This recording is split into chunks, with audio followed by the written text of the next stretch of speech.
the wicked king Manasseh rises to contrast all the righteousness of his father, before a new king arises to honor Hezekiah's legacy. On the Bible Brief.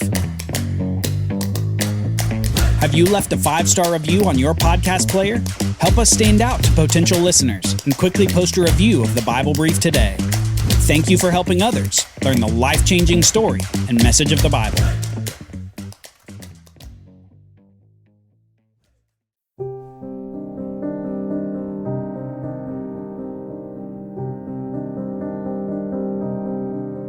Since the United Kingdom split in approximately 932 BC, things haven't gone well in either of the two smaller kingdoms.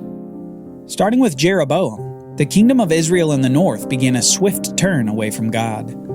And through the next 2 centuries, through the dynasties of Baasha, then Omri, then Jehu, there was little desire to turn back to the God of their fathers. Instead, rebellion became a fixture of the north. A fixture until the Assyrian Empire finally took that kingdom and sent its people into exile. In 722 BC, the northern kingdom of Israel was defeated. In the south, things had gone better, but not much better. There was certainly a rebellious trend in Judah, but it was a slower trend with lots of turns toward God along the way. Jehoshaphat had had a notable turn toward God. And several generations later, we saw Hezekiah bring worship back to Jerusalem and celebrate the Passover with the people of Israel once again. Yet through the prophets, including Isaiah, we saw that there was great difficulty coming on the horizon. Despite a few righteous turns along the way, Judah was headed toward disaster.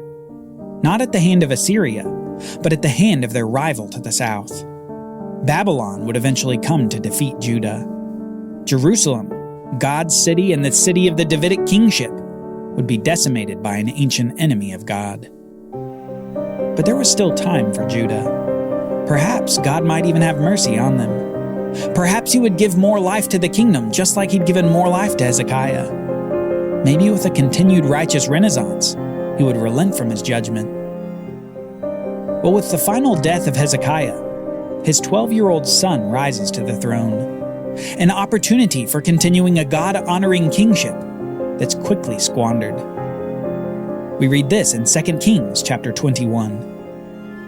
Manasseh did what was evil in the sight of the Lord, according to the despicable practices of the nations whom the Lord drove out before the people of Israel. For he rebuilt the high places that Hezekiah his father had destroyed, and he erected altars for Baal, and made an Asherah, as Ahab the king of Israel had done, and worshipped all the host of heaven and served them. He built altars for all the host of heaven in the 2 courts of the house of the Lord. And he burned his son as an offering, and used fortune-telling and omens, and dealt with mediums and with necromancers. He did much evil in the sight of the Lord, provoking him to anger. And the carved image of Asherah that he had made, he set in the house of which the Lord said to David and to his son Solomon, "In this house, and in Jerusalem, which I have chosen out of all the tribes of Israel, I will put my name forever." Manasseh, it turns out, is not like his father. He doesn't just do evil like Ahab had done in the north, but he does even worse evil than the Canaanites themselves who occupied the land before Israel came in to conquer them. He builds altars to Baal. He builds an Asherah pole and places it in the temple. And he burns his son as an offering to a false god. In some ways, it's hard to imagine how such a good king like Hezekiah could have such a wicked son like Manasseh. Some apples, it seems, actually do end up falling a long way from the tree. Manasseh, this wicked son of Hezekiah, becomes emblematic of Judah's trend toward evil. And God sends the prophets to this wicked king, saying, "Because Manasseh, king of Judah, has committed these abominations, and has done things more evil than all the Amorites did who were before him, and has made Judah also to sin with his idols. Therefore thus says the Lord, the God of Israel, Behold, I am bringing upon Jerusalem and Judah such disaster that the ears of everyone who hears it will tingle.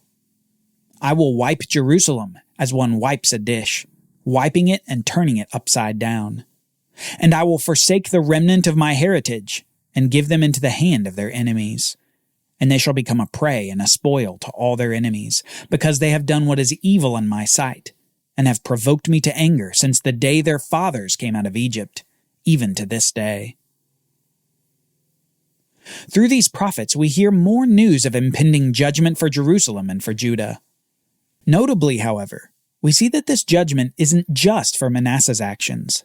It's for all the evil that had been done since the Israelites came up out of Egypt. God is judging his people for all their evil for the last 700 years of their history. A judgment made in the midst of further evil here with Manasseh's reign. Yet Manasseh, for all his evil, does have a turn back toward God later in his reign. But just as the judgment is not merely for the evil he perpetrated, so his repentance doesn't forestall the now apparently inevitable defeat of the nation. Manasseh dies in a better state than his beginning years, but his legacy is largely that of his immense evil in his early years. When his grandson comes to reign, however, we see perhaps who Manasseh should have been after Hezekiah. Josiah soon rises, the greatest king since his grandfather Hezekiah, and perhaps the greatest king since David himself. We read this in 2 Chronicles chapter 34. Josiah was 8 years old when he began to reign, and he reigned 31 years in Jerusalem. And he did what was right in the eyes of the Lord, and walked in the ways of David his father, and he did not turn aside to the right hand or to the left. For in the 8th year of his reign, while he was yet a boy, he began to seek the God of David his father. And in the 12th year, he began to purge Judah and Jerusalem of the high places, the Asherim and the carved and the metal images. And they chopped down the altars of the Baals in his presence, and he cut down the incense altars that stood above them.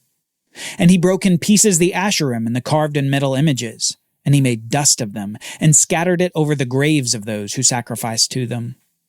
He also burned the bones of the priests on their altars, and cleansed Judah and Jerusalem. And in the cities of the tribes of Manasseh, Ephraim and Simeon, and as far as Naphtali, in their ruins all around, he broke down the altars, and beat the Asherim and the images into powder, and cut down all the incense altars throughout all the land of Israel. Then he returned to Jerusalem. Josiah begins his reign at 8 years old, and instead of repeating the errors of prior kings, he walks in the ways of David, doing what is right in the eyes of Yahweh.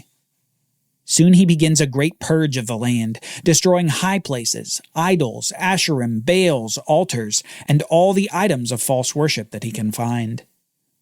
But perhaps more than that, he finally destroys the false worship center at Bethel that first king of the northern kingdom had set up. Remember, Jeroboam had placed a golden calf at Bethel. He had set up his false priests, and he'd set up his false feast. Josiah finally exacted God's vengeance upon the place.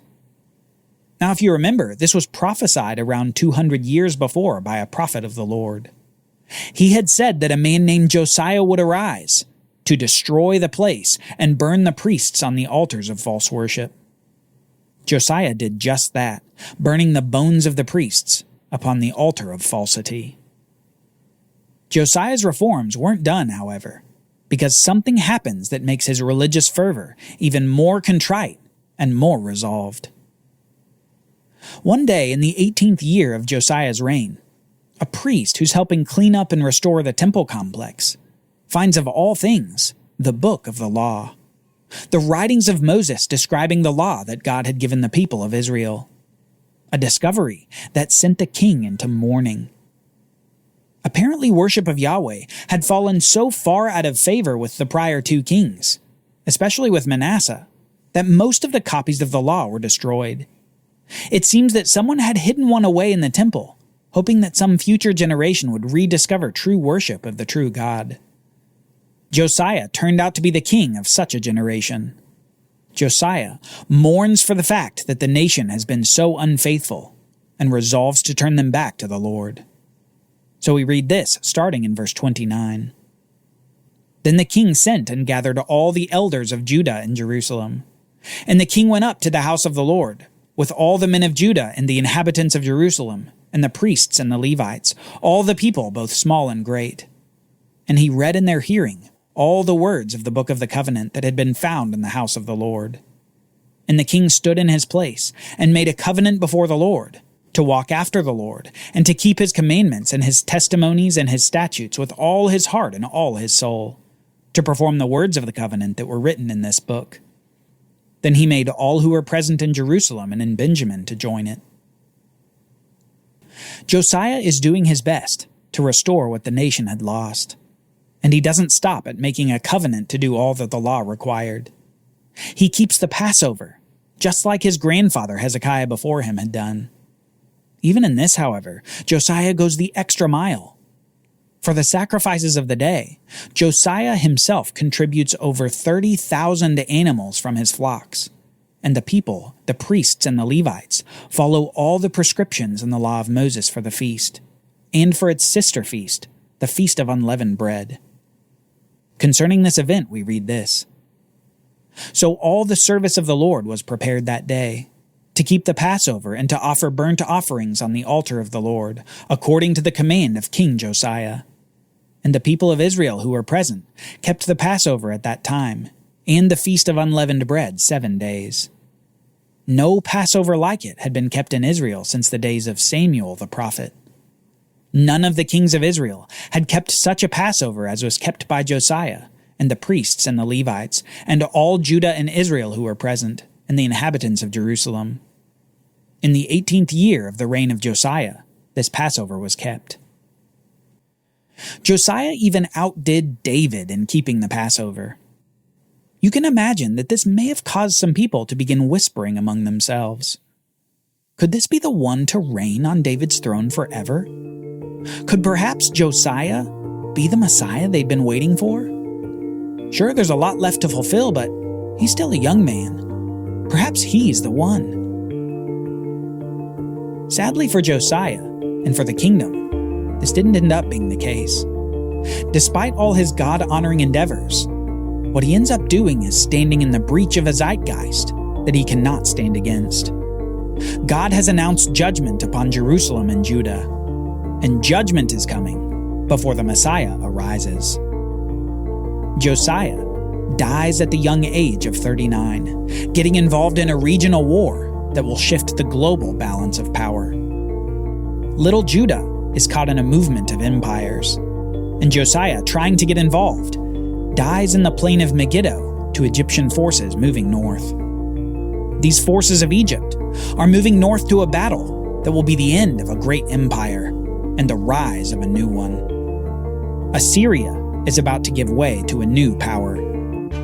A power who takes those children of Abraham and Judah and brings them back to the land of Chaldea, back to the home of Abraham. Abraham had come up from Ur of the Chaldeans upon the call of God, and his nation would return in chains.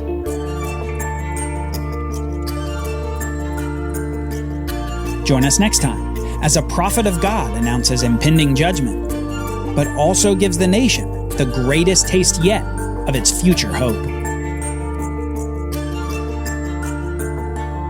The Bible Brief is brought to you by the Bible Literacy Foundation, dedicated to helping people like you learn the Bible. Copyright Bible Literacy Foundation 2023.